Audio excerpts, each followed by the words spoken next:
ঈদযাত্রা শুরু হয়ে গেল। হ্যালো গাইস, আসসালামু আলাইকুম। আপনারা সবাই কেমন আছেন? আলহামদুলিল্লাহ, আপনাদের দোয়ায় আমরা সবাই ভালো আছি। চলুন আজ আপনাদের সাথে আমাদের ঈদযাত্রাটা শেয়ার করি। গাইস, এই হলো আমাদের রাইজাবুড়ি, আমাদের সকলের প্রিয় ছোট্ট রাইজাবুড়ি। গাইস, এখন কিন্তু প্রায় রাত 3:30 বাজে, আর দেখুন ওর চোখে কিন্তু একটুও ঘুম নেই। গাইস, রাইজাবুড়ি কিন্তু লাস্ট বিকেলে ঘুমিয়েছিল, তারপরে ও আর ঘুমায়নি, এখন পর্যন্ত দেখেন জেগে আছে। আর এই যে দেখুন আমার প্রিন্সেস, সে ভোর রাতে শাওয়ার নিয়ে ফ্রেশ ট্রেশ হয়ে এখন রেডি হতে বসেছে। গাইস, সে রেডি হয়ে কি বলছে জানেন? বলছে রাইজাবুড়িকে আমার কাছে দিয়ে তোমরা সবাই রেডি হয়ে নাও, তাহলে আমরা তাড়াতাড়ি বের হতে পারবো।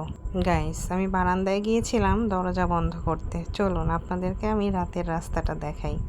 রাস্তাটা দেখুন একেবারেই ফাঁকা, কোনো মানুষজন ছিল না। আমরা এখন এই যে সবাই বের হওয়ার প্রস্তুতি নিচ্ছি, সিঁড়ি দিয়ে নিচে নেমে যাচ্ছি। যেহেতু অনেক রাত, লিফট বন্ধ ছিল, তাই আমাদেরকে কষ্ট করে সিঁড়ি দিয়েই ব্যাগগুলো নামাতে হয়েছিল। গাইস, রাইজাবুড়ি কিন্তু এখন তার বাবার কোলে, দেখুন সেও কিন্তু আমাদের সাথে ঈদযাত্রাটা এনজয় করছে। আশা করি আমাদের এবারের ঈদযাত্রাটা অনেক মজার হবে। আমাদের রাইজাবুড়ি আর সিজদাবুড়ি দুজনেই কিন্তু অনেক এক্সাইটেড। আমরা সবাই এখানে নিচে গাড়ির জন্য ওয়েট করছিলাম, যে গাড়ি আসলে আমরা ব্যাগগুলো বাইরে বের করব, তারপরে গাড়িতে উঠবো। এই যে আমাদের আরও একটা ব্যাগ চলে আসছে, এটা আবার নিয়ে আসলো সিজদাবুড়ির বড়দা। সেও কিন্তু অনেক এক্সাইটেড দাদাবাড়ি যাওয়ার জন্য। এই যে উপরে সব গেট টেট লক করে রুম পাও নিচে চলে আসছে। এখন আমরা সবাই মিলে শুধু গাড়ির জন্য ওয়েট করছি, গাড়ি আসলে আমরা সবাই মিলে গাড়িতে উঠবো। ড্রাইভার ভাইয়া অবশ্য বলেছিল যে আর 10 মিনিট লাগবে, তো আমরা নিচে ওয়েট করছি। গাইস, আমরা অনেকক্ষণ যাবৎ নিচের গ্যারেজে ওয়েট করছিলাম। তো দারোয়ান আঙ্কেলও অনেকক্ষণ ধরে আমাদের জন্য জেগে বসেছিল। তো তার কথা চিন্তা করে আমরা একটু আগেই বাড়ির বাইরে বের হয়ে আসলাম, যে আমরা যদি বের হয়ে যাই সে আর একটু ঘুমোতে পারবে। সো গাইস, আমরা এখন গেটের বাইরে সবাই রাস্তায় ওয়েট করছি গাড়ির জন্য। আর এই যে দেখেন বাচ্চা পাটিরা দুষ্টুমি করছে, খেলা করছে, দেখতে খুব ভালোই লাগছে। ও সরি গাইস, আমাদের রাইজাবুড়ি সিজদাবুড়ির সাথে কিন্তু মাইশা আর আব্দুর রহমানও ছিল। ওরা কিন্তু আমাদের রিলেটিভস, খুব ক্লোজ রিলেটিভস। তবে ওদের আম্মু মানে আমাদের ভাবি একটু পর্দা করে, তাই আমি ওদের ভিডিও ফুটেজে বেশি একটা নেইনি। এই যে আমাদের গাড়ি চলে আসছে, আলহামদুলিল্লাহ। এখন আমরা সবাই উঠবো। গাইস, আপনাদের সাথে একটু সুখ দুঃখের কথা শেয়ার করি। আমাদের সদস্য সংখ্যার চেয়ে ব্যাগের সংখ্যাই ছিল অনেক বেশি। যাই হোক, আলহামদুলিল্লাহ আলহামদুলিল্লাহ আলহামদুলিল্লাহ, আমরা সবাই খুব ভালোভাবে গাড়িতে উঠে পড়েছি। ইনশাল্লাহ এখন গাড়ি ছেড়ে দিবে কুষ্টিয়ার উদ্দেশ্যে। গাইস, এই যে আমরা সবাই মিলে একসাথে নারীর টানে বাড়ি যাচ্ছি। তবে আমি কিন্তু বলবো শুধু নারীর টানে নয়, আমরা 2 বোন যাচ্ছি শ্বশুর বাড়ির টানে। মাশাল্লাহ, অনেক ভাগ্য করে 2 বোন 2টা শ্বশুর বাড়ি পেয়েছি। আর বছরে মাত্র 2টা ঈদ হয়, তাও আবার একসাথে করব না, সেটা ভাবা যায়? আচ্ছা, আপনাদের কার কার শ্বশুর বাড়ি ঈদ করতে ভালো লাগে আমাকে কিন্তু কমেন্ট বক্সে অবশ্যই জানাবেন। এই যে সবাই গাড়িতে নিশ্চিন্তে বসে পড়েছে, আর আমার বুড়িগুলা সিজদা বুড়ি, রাইজা বুড়ি, ওরা দেখেন টুকটুক করে তাকায় আছে। তবে আমার মনে হচ্ছে ওরা ঘুমিয়ে পড়বে। এখন ওদেরকে দেখে মনে হচ্ছে যে ওরা একটু টায়ার্ড। আমরা মিরপুরের ভেতর দিয়ে বের হয়েছি, মিরপুর 10 দিয়ে উত্তরা হয়ে এয়ারপোর্টের সামনে দিয়ে আমরা যাব। এই যে দেখুন, আপনাদের সাথে কথা বলতে বলতে আমাদের রাইজা বুড়িটা ঘুমিয়েই পড়েছে। আমরা সম্ভবত মিরপুর ছেড়ে আসছি।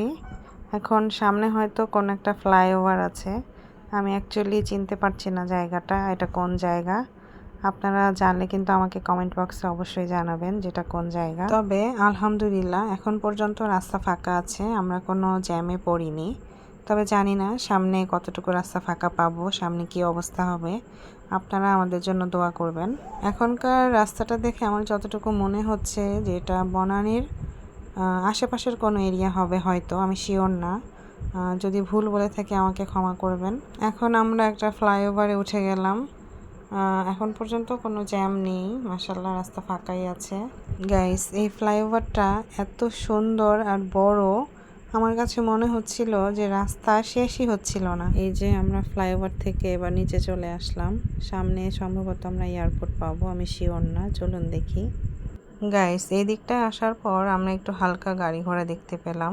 শুরুতে তো আমরা কোনো গাড়ি দেখতেই পাইনি। এই যে দেখুন, আমরা এয়ারপোর্ট পার হয়ে গেলাম, সামনে সম্ভবত টঙ্গী। আকাশ কিন্তু হালকা হালকা ফর্সা হওয়া শুরু করেছে, তার মানে আমরা বলতে পারি এখন ভোর হয়ে গেছে। আর মাঝখানে আমি একটু ঘুমিয়ে পড়েছিলাম, আর ঘুম থেকে উঠেই দেখি এই যে আমরা জ্যামে বসে আছি। জানি না কতক্ষণ এখানে বসে থাকতে হয়, চলুন দেখি কি হয়। চলুন আপনাদেরকে দেখাই আমাদের বুড়িগুলা কি করতেছে। এই যে রাইজামণি ঘুমিয়ে পড়েছে অলরেডি, আর আমাদের মিশেল সে আবার ব্রিজের ওপর একটু নামলো। আর এই যে আমার সোনা পাখিটা, তার আবার একটা ঘুম দিয়ে সে উঠে পড়েছে। ওরে আল্লাহ, রাইজা বুড়িরও ঘুম ভেঙে গেছে। এই যে আমাদের রাইজা বুড়িটা ঘুম থেকে উঠে একটু কান্নাকাটি করতেছিল। তো ছোট মানুষ বোঝে না, কখন থেকে গাড়িতে বসে আছে। আর এই যে দেখেন আমরা গান শুনতে শুনতে টাঙ্গাইল পর্যন্ত পৌঁছে গিয়েছি। সামনে সম্ভবত যমুনা সেতু। আর এখন মোটামুটি আমরা যে রাস্তা দিয়ে যাচ্ছি সেটা মাশাআল্লাহ ফাঁকাই আছে, আশা করি আর কষ্ট হবে না। এই যে দেখেন আমরা সবাই মিলে গান শুনতে শুনতে মজা করতে করতে বাড়ি যাচ্ছি। সবাই দোয়া করবেন আমাদের জন্য, আমরা যেন সেফলি বাড়িতে পৌঁছতে পারি। আর এখন মাশাআল্লাহ রাস্তা যেহেতু ফাঁকা, কোনো যানজট নেই, তাই আমাদের আর বোরিং লাগছে না। মোটামুটি আমরা এনজয় করতে করতেই বাড়ি যাচ্ছি। আর গাইস, আমরা কিন্তু মাঝখানে একবার গাড়ি থেকে নেমেছিলাম, সেটা হলো টাঙ্গাইলের আগে একটা পেট্রোল পাম্প ছিল। সেখানে আমরা সবাই মিলে একটু নামি, একটু হাত মুখ ধুয়ে ফ্রেশ ট্রেশ হই। আর আমাদের গাড়িতে কিন্তু 3 জন রোজাদার ব্যক্তি ছিল। সেটা হলো আমার ছোট বোন রুম্পা, আমাদের একটা ভাবি, আর ভাবির মেয়ে মাইশা। তো ওদের জন্য আমরা বেশি ভারী কিছু খাইনি, একটু হালকা পাতলা খেয়েছিলাম। খেয়ে আমরা আবার গাড়িতে উঠে যাই। আর এই যে টোল প্লাজায় আমরা টোল দিয়ে যমুনা সেতুর উপরে উঠে যাই। আর আমার কাছে কিন্তু যমুনা সেতুতে ওঠার আগে এবং যমুনা সেতু থেকে নামার পরে 2 সাইডের রাস্তাগুলো অনেক ভালো লাগে। তবে আপনাদের কার কাছে কেমন লাগে আমাকে কিন্তু কমেন্ট বক্সে অবশ্যই জানাবেন। আর আমার কাছে আরও বেশি ভালো লাগতো আগে যখন যমুনা সেতু দিয়ে আমরা যেতাম। যমুনা সেতুতে কিন্তু বাসের লাইন আর ট্রেনের লাইন একসাথে ছিল। তবে এখন ট্রেন যাওয়ার জন্য পাশে কিন্তু আরও একটা সেতু করেছে, আপনারা হয়তো দেখতে পাচ্ছেন ভিডিওতে। তবে ট্রেন যাওয়ার জন্য যে নতুন সেতুটা করেছে এটা কিন্তু খুব বেশি দিন হয়নি চালু হয়েছে। ও মাই গড, সেতুর উপরে তো আবার জ্যাম, এখন তো মনে হচ্ছে আবার সেই কষ্ট পোহাতে হবে। ফাইনালি আমরা সেতুর উপরের জ্যাম থেকে বের হয়ে আসতে পেরেছি, কিন্তু তারপরও কেন যেন রাস্তার জ্যাম আমাদের পিছু ছাড়তেই চাইছে না। আমার তো মনে হচ্ছে আমরা সামনে আবার জ্যামে পড়তে পারি, দেখি কি হয়। সত্যি আবার জ্যামে পড়ে গেলাম। এই যে দেখুন সিরাজগঞ্জের জ্যাম। যাই হোক, ফাইনালি সকল জ্যাম কাটিয়ে আমরা ঈশ্বরদীর ভিতরে ঢুকে পড়েছি। এটা হলো রূপপুর ঈশ্বরদীর রাস্তা। আর এই এরিয়ার ভিতরে ঢুকলেই আমার ঢাকার কথা মনে পড়ে যায়। আর আরেকটু সামনেই কিন্তু আমাদের সকলের প্রিয় লালন শাহ সেতু। আর লালন শাহ সেতু পার করিয়েই কিন্তু আমি আপনাদেরকে কুষ্টিয়ায় নিয়ে যাব। আর এখন যে জায়গাটি আপনারা দেখতে পাচ্ছেন এটা হলো রূপপুর পারমাণবিক বিদ্যুৎ কেন্দ্র। এই জায়গাটা আমার খুব ভালো লাগে। তবে আপনাদের কাছে কেমন লাগছে এই জায়গাটা আমাকে কিন্তু কমেন্ট বক্সে জানাতে ভুলবেন না। রূপপুর পারমাণবিক বিদ্যুৎ কেন্দ্র এখানেই শেষ, সামনে হলো লালন শাহ সেতু। আর কিছুক্ষণ পরেই আমরা সেতুর উপরে উঠব। তবে সামনে আমার মনে হচ্ছে টোল প্লাজা, টোল দিয়ে তারপরে আমরা সেতুর উপরে উঠব। এই যে আমরা টোল দিয়ে সেতুর উপরে উঠে গেলাম, আর বেশিক্ষণ হয়তো আমাদের লাগবে না।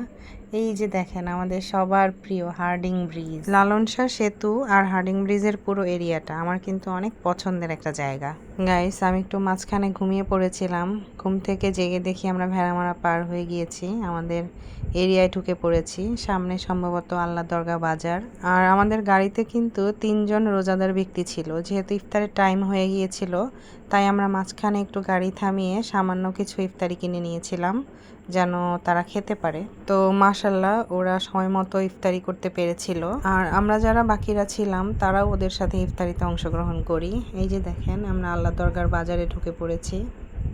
আর একটু পরেই সামনে তারাগনিয়া বাজার। আর আমার শ্বশুরবাড়ি তারাগনিয়া বাজার থেকে একটু সামনেই। আর আমার ছোটো বোনের শ্বশুরবাড়ি হলো বাহিরমাদিতে। আমার ছোটো বোন আমাকে তারাগনিয়ায় নামিয়ে দিয়ে তারপরে ওর শ্বশুরবাড়িতে চলে যাবে বাহিরমাদিতে। এই যে গাইস, আমাদের তারাগনিয়া বাজার পার হয়ে আমি কিন্তু আমাদের বাড়ির সামনে চলে আসছি। একটু পরে আমাকে নামতে হবে, আর হয়তো বেশিক্ষণ আমি আপনাদের সাথে থাকতে পারবো না। তবে আলহামদুলিল্লাহ আমরা সবাই ভালোভাবে পৌঁছাতে পেরেছি। সো গাইস, আপনারা সবাই ভালো থাকবেন আর আমার জন্য বেশি বেশি করে দোয়া করবেন, আমি যেন সবসময় সুস্থ থাকতে পারি আর আপনাদেরকে ভালো ভালো ভিডিও উপহার দিতে পারি। So thanks for watching my videos. আল্লাহ হাফেজ।